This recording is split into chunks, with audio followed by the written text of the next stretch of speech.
You're listening to Soundside. I'm Libby Dankman. I was filling a prescription at my local Bartell's the other day. Well, it's only my local Bartell's now because the one that was right down the street, the location that I used to be able to walk to, that closed last year. Now I drive 15 minutes to get to this Bartell Drugs. So I'm finally at the front of the line to get my prescription, and I noticed a sign on the pharmacy plexiglass. In all caps, it read, "This location is not currently closing. Ask if you have questions." Oh, I have a lot of questions. Like, how did one of the strongest local retail brands in Pacific Northwest history come to be circling the drain? And what happens next to my new, not-so-local Bartell's and the roughly 29 other stores around our region now that its parent company Rite Aid has filed for bankruptcy yet again? Seattle Times business reporter Alex Halverson has been following the trials and tribulations of Bartell Drugs, and he joins me now. Alex, we are yet again in this place of talking about Bartell Drugs and Rite Aid problems. Appreciate you being here today. Yeah, no problem. Thanks for having me, Libby. So this is a historic company, or it was in the Pacific Northwest, founded in 1890, family run. I think it has an emotional pull for a lot of people who grew up here. Remind us how this sale to Rite Aid came together, a few years ago, and what unfolded in the first bankruptcy that Rite Aid went through. Yeah, the first time, or I guess when Bartell was sold, it was a case of the pharmacy drugstore chain industry wasn't doing great, not as bad as it is now. The owner, from the family who founded it, was getting older, wanted to retire. And, a sale came up and Rite Aid was the buyer. And so they thought, hey, this is maybe the only way that Bartell can continue for many years. Not long after, Rite Aid, which was already sort of the weakest of the big three drugstore chains, Walgreens, CVS, and Rite Aid, filed for bankruptcy. And when it emerged from bankruptcy, I believe last year, it said, hey, we have a plan. We cut a lot of our costs. A lot of those cost cutting was laying off employees, shutting down stores, selling buildings as they could. I believe they closed half of the Bartells or close to that in the area. Including all the ones in downtown Seattle, the big Yes. University Village store. I mean, Real flagship stores. yes. Yes. And when Rite Aid emerged from bankruptcy, they called it like the new Rite Aid. And some people were referring it to, Rite Aid 2.0. Hey, we've got a plan. We've got better financing. We think we can turn this around. When I talked to retail analysts and industry experts, they said, yeah, that plan looked fine. The only problem was maybe that financing wasn't as good as they thought. Maybe the rates creditors offered them didn't come to fruition in the way that they first agreed upon. And they couldn't finance any inventory for their stores. And mostly front end inventory, the things you go in and you buy from a drugstore that aren't prescription medication. I had one retail analyst tell me, they don't make a lot of money off of prescription medication. It costs a lot for them to, stock up, and they don't sell it for a very good margin. They make a lot of the money off of front end inventory, the small little groceries, the maybe bandages you need to buy, the deodorant, whatever. Cosmetics, shampoo. Yeah. Yes. Well, the big problem is Rite Aid didn't have enough financing to really keep that stocked up. So when people would go into a Rite Aid or maybe a Bartell that was struggling, there was no inventory. And it would create this sort of vicious cycle for customers where you're like, well, I'm not going to stop at Rite Aid to buy some shampoo because they probably don't even have it. And you have less people shopping, you have less people buying. And they didn't have that influx of cash from their front end inventory. And they were kind of staring down this path of insolvency unless they filed for Chapter 11 bankruptcy again. And this time, they're not emerging from it with a plan to continue. It's full on liquidation mode. And you're already seeing that on the Bartell side. We got a WARN notice. It's a filing from the Employment Security Department in Washington notifying of layoffs and closures that I believe there was 131 people laid off from Bartell Drug. And that's mostly their sort of not corporate headquarters, but, people who don't work in the stores. And when we talked to Bartell employees or, people who fashion themselves as insiders, former employees, they were saying, yeah, this is this is just liquidation mode. They're laying off the pricing department, the buying department, people who keep the stores stocked and price things. And then when you talk to retail analysts, they're saying, oh yeah, this is sell-off mode. So the signs are there that this is a complete fire sale, like everything must go for Rite Aid. What does that mean for the 30 or so Bartells, like my one that I go to?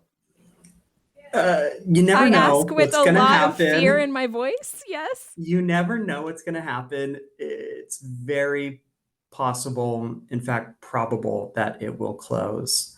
And that's a shame. And you were talking about the connection to Bartell, and that's something even like a lot of like people not from Seattle, industry experts were saying, what a shame, because Bartell is such a great brand. It's been around for so long. People have a really clear connection to it. But there's really no reason a Walgreens or a CVS would want to come in and scoop up the Bartells, right? They might go through Rite Aid's portfolio and cherry pick a couple of stores that are either Rite Aids or Bartell locations in areas they think, could be of good use. Maybe a neighborhood here, maybe a neighborhood there, maybe a rural area that they can get into. But, then they would probably rebrand that to a Walgreens or CVS because they're not buying that Bartell brand. They're just buying the store.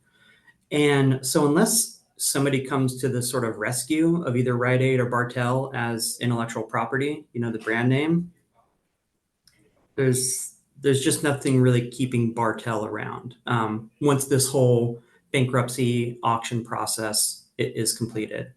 Now, someone could come to the rescue. Could be a grocery chain, Target had that deal with CVS.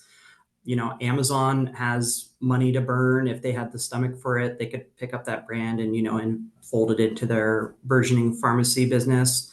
Rite Aid says they have prospective buyers for parts of their business. So who knows, maybe we'll see in a bankruptcy filing that there's a buyer coming for Bartell as a brand.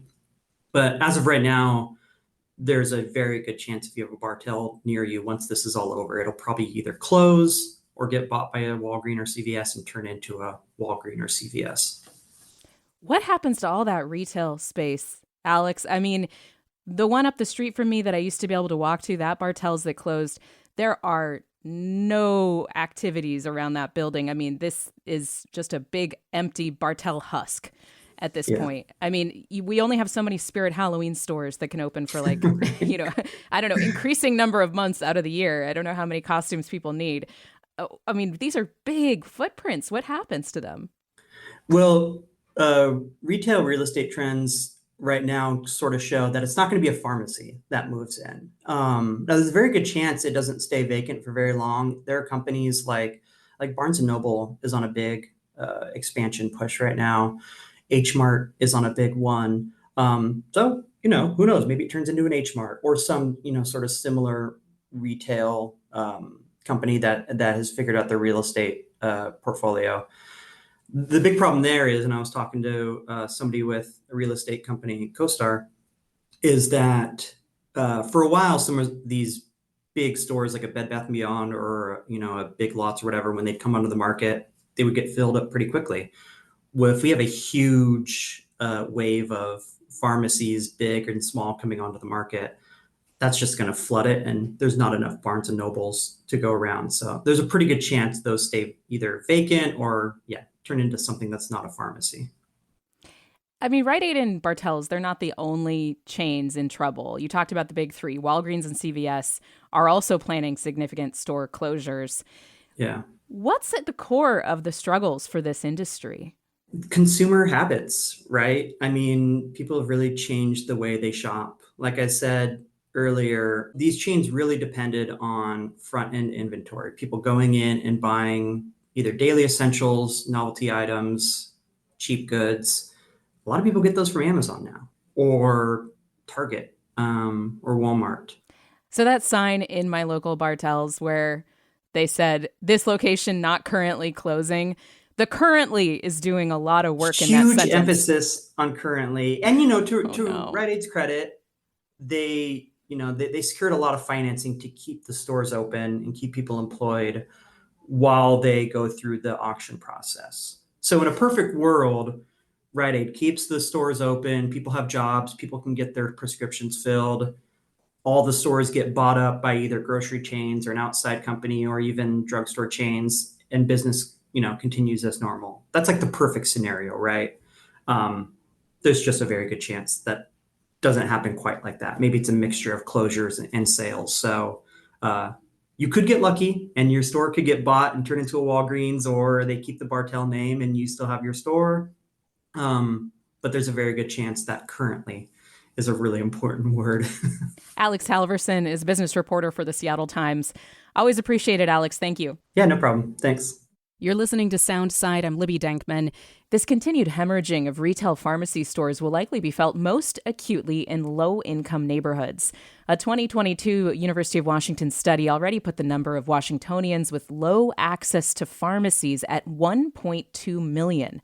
The Seattle Times found that the closure of a Bartell's in the International District meant an additional 15-minute walk to have prescriptions filled. Dr. Dima Qato is a professor at the University of Southern California School of Pharmacy, and for years she's been warning about how the rise of pharmacy deserts is widening the health gap. Dr. Qato, thank you very much for being here.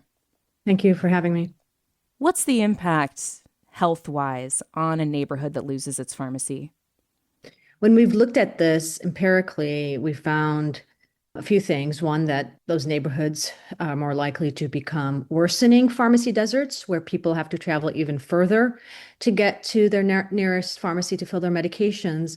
But more importantly, it leads to some patients, just discontinuing the prescription drugs, including older adults, which could worsen health outcomes and disparities in health outcomes. I know a big focus of your research is independent pharmacies. It's something that you talk about. Why do you think that independent pharmacies are so important? And are these options to counteract pharmacy deserts? Yeah, so independent pharmacies are important for a few reasons. One, what we found is they're often the nearest pharmacies serving pharmacy desert neighborhoods, but also they're the most at risk for closing. Unlike chains, including maybe some regional chains, independent pharmacies usually want to stay open. They enter markets they know may not be as profitable as other markets, but they're forced to close. They don't want to close, but they're forced to. So they're kind of a critical part of a neighborhood and often have served it for many years before they're forced to go out of business. And a lot of this relates to reimbursement rates, right? For especially Medicare and Medicaid. What is driving these independent pharmacies out of business? There's multiple factors, but I think one key cause is the low reimbursement rates. And those are largely, frankly, due to pharmacy benefit managers that decide whether or not a pharmacy is even within a plan's pharmacy network, whether that pharmacy is preferred or not, and how much that pharmacy is going to get reimbursed, whether it's through Medicaid, commercial insurance, or Medicare Part D. And we know with PBMs, there's a lot of unknowns and a lot of inequity and unfair reimbursement rates that put independent pharmacies at risk for closing. Pharmacy benefit managers are something that we hear about every time we talk about pharmacy closures, but they're pretty complicated. I mean, can you just briefly give us the background? What are these things and why do they have so much power in the industry?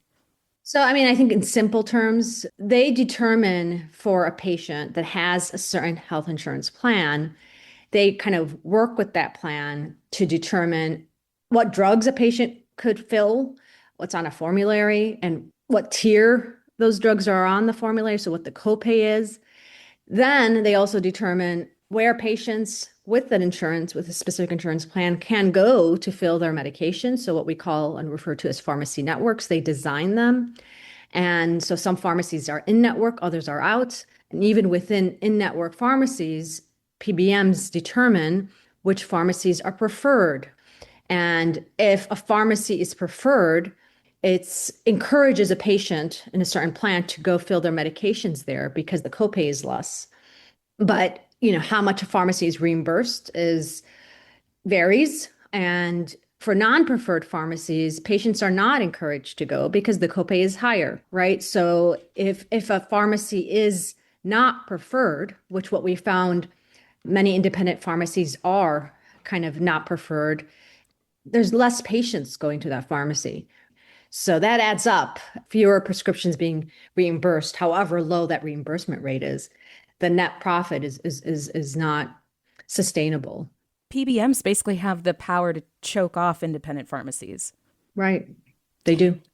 What do you think, Professor, can be done to try to combat pharmacy deserts? Is this something that lawmakers should be looking at? Is this something that we need to take a closer regulatory look at pharmacy benefit managers? I mean, what are the solutions here?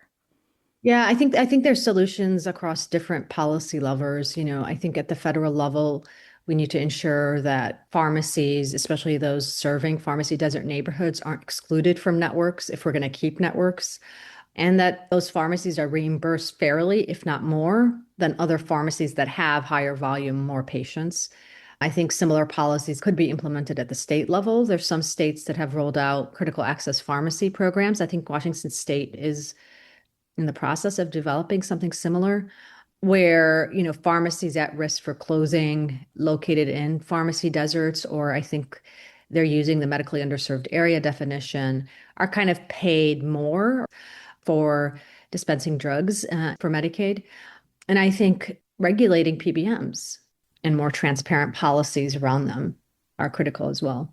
Dr. Dima Qato is a professor at the University of Southern California School of Pharmacy. Thank you, Doctor. You're welcome. Thank you for having me. Thanks for listening to Soundside. And hey, this show is only possible because listeners support us.